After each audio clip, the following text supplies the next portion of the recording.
Assalamualaikum. Alhamdulillah bisa ketemu lagi. Oke.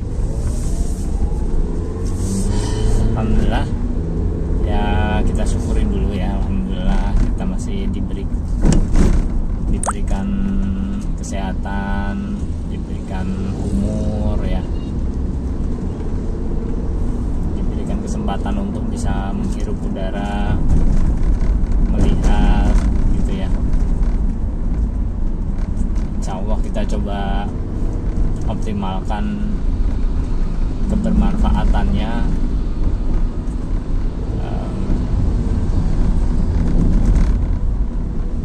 Begitulah kira-kira ya. Banyak sekali sebenarnya yang ingin saya curhatkan teman-teman ya. Saya senang sekali bisa punya kesempatan ada platform ini,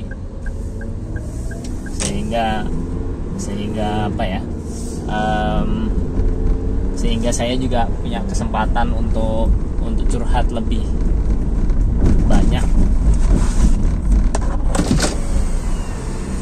yang walaupun tentu saya minta maaf sekali, curhatnya atau kontennya saya sampaikan melalui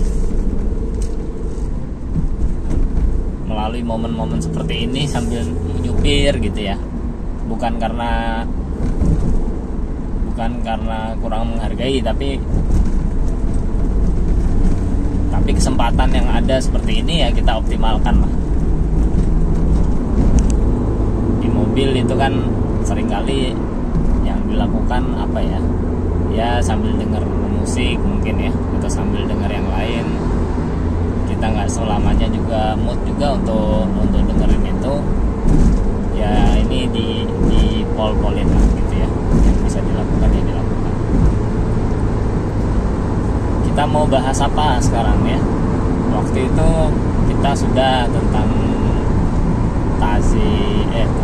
tentang Asia ya, tentang jalan-jalan. Kemudian juga pembukaan tentang behavioral economics sudah, tentang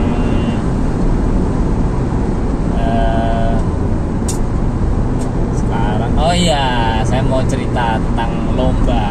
Oke, lomba. Jadi memang saya termasuk paling banyak ya, bisa dibilang begitu di kampus saya dulu di Bandung, termasuk paling banyak yang ikut lomba. Nah, lomba yang diikuti berbagai macam jenis lomba ya.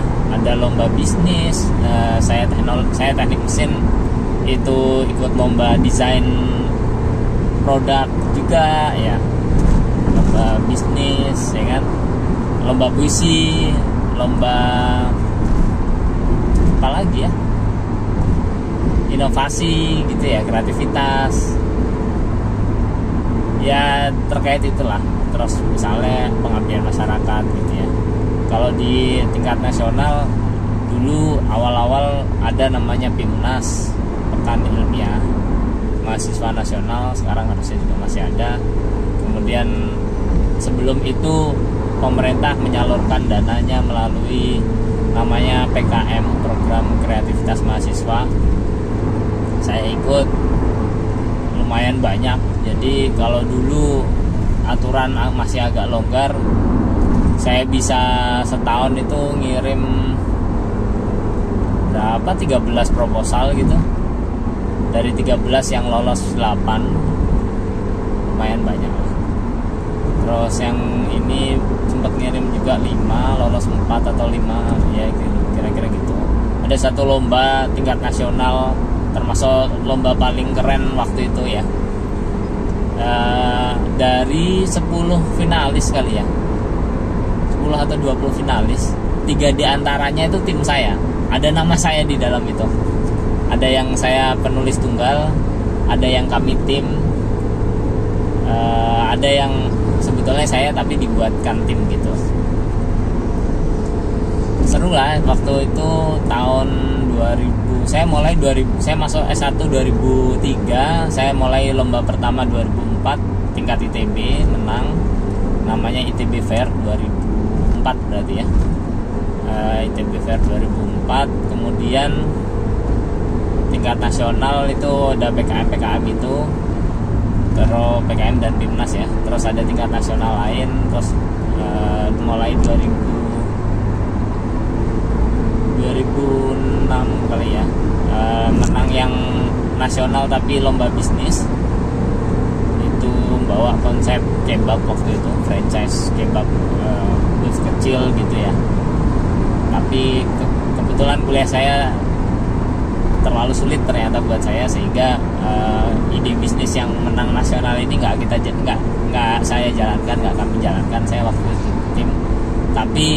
Tapi konsep ini berjalan dengan sangat baik, terbukti tahun-tahun setelah itu sampai sekarang kita bisa lihat banyak sekali booth kebab ya. Ya mungkin memang waktu itu ya kami termasuk pionirnya lah gitu ya, walaupun kami nggak sempat dapat uang banyak dari situ. Kemudian lomba Pimnas saya kalah, nggak lolos. Tapi itu pengalaman yang luar biasa. Waktu itu saya pertama kali lomba, PD-nya luar biasa. Semua pertanyaan saya babat habis gitu. Nah ternyata babat habis ini bukan hal yang baik ya, bukan hal yang baik karena bagaimanapun yang menilai adalah juri, yang bertanya juga juri gitu ya. Jadi kita perlu akomodir juri ini gitu. Nah itu poin sangat penting bagi saya, belajar untuk mengakomodir pertanyaan-pertanyaan juri ya, pertanyaan-pertanyaan termasuk penguji lah, pokoknya penguji nasional, penguji gitulah ya, termasuk misalnya promotor, tim penguji skripsi, tesis ya memang mereka perlu diakomodir. Artinya pendapat mereka itu walaupun kita juga kadang sangat nggak setuju, tapi perlu kita serapi dulu gitu, perlu kita rasakan apa yang mereka rasakan, sehingga kita bisa menjawab dengan lebih pas gitu ya, lebih pas.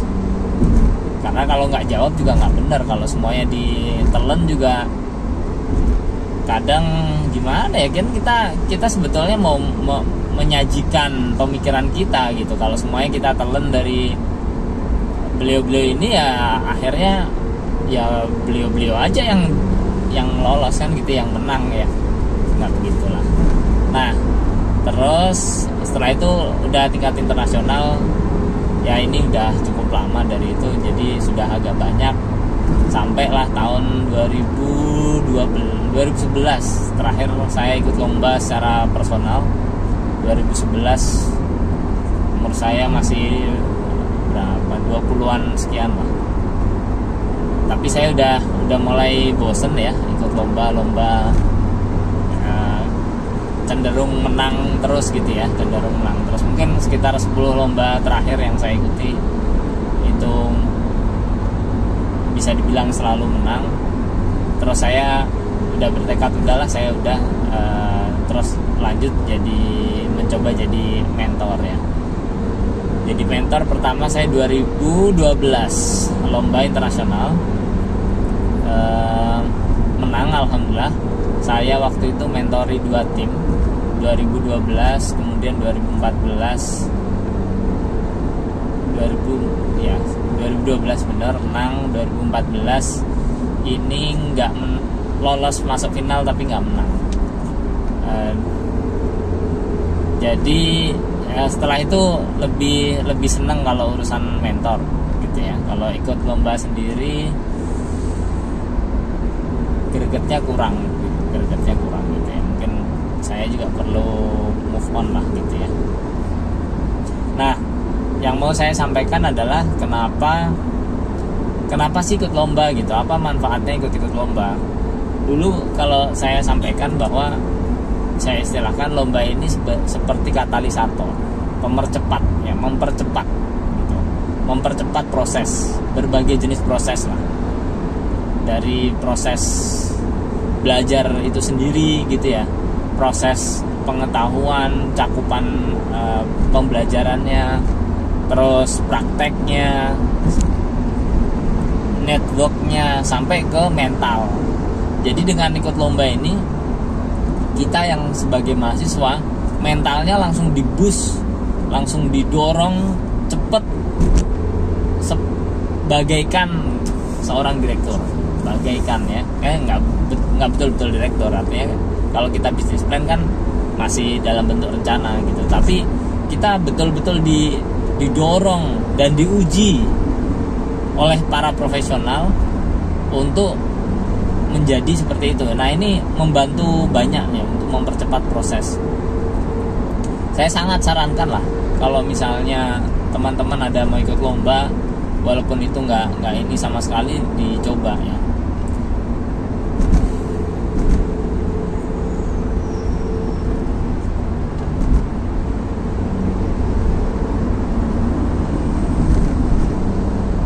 Kendala yang dihadapi apa ya? Kendala yang dihadapi biasanya kita merasa kurang baik, kurang bagus gitu ya hasil yang kita capai di waktu tertentu itu gitu.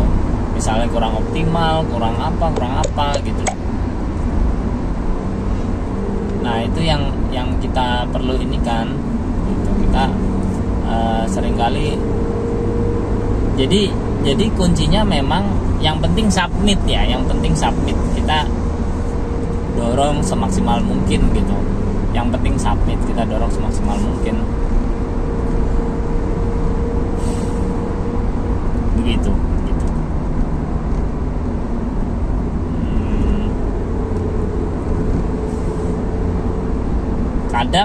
Kadang kita juga kan, kita sebetulnya nggak tahu standar ya. Ya kita tahu standar, tapi tapi siapa saja yang daftar kita nggak tahu. Bisa jadi yang daftar, dari semua yang daftar itu memang produk jelek kita ini termasuk yang terbaik gitu. Nah, ini untuk tahap awal ya. Untuk tahap awal itu harus dilakukan, bahwa ketika deadline harus submit. Sejelek apapun diusahakan lengkap gitu. Jadi bab-babnya lengkap, walaupun isiannya masih cetek tapi lengkap. Nah, diusahakan seperti itu.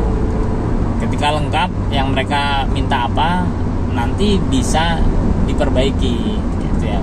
Kalau nggak lengkap, seringkali nanti mereka menilainya juga sulit gitu. Akhirnya nilainya 0. Kalau lengkap tapi kurang bagus, masih ada nilainya.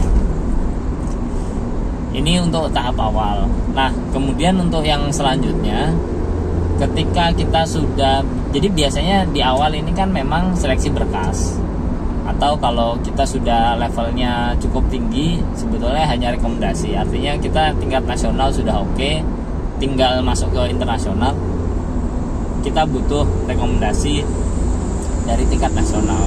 Rekomendasi dari siapa? Dari banyak pihak ya. Bisa, kalau ada beberapa lomba yang saya bisa ngasih rekomendasi. Artinya kenapa saya bisa ngasih? Karena mereka, si panitia ini sudah familiar dengan saya, mereka sudah kenal saya, sudah tahu track record saya, jadi saya bisa ngasih rekomendasi. Tapi sebetulnya rekomendasi juga bisa melalui kementerian terkait gitu ya, itu bisa juga. Terus ketika sudah lolos tahap itu, selanjutnya berarti kan kita bisa datang, bisa untuk melengkapi ini ya, melengkapi ini kondisinya hampir sama. Jadi bagaimana sih cara menyusun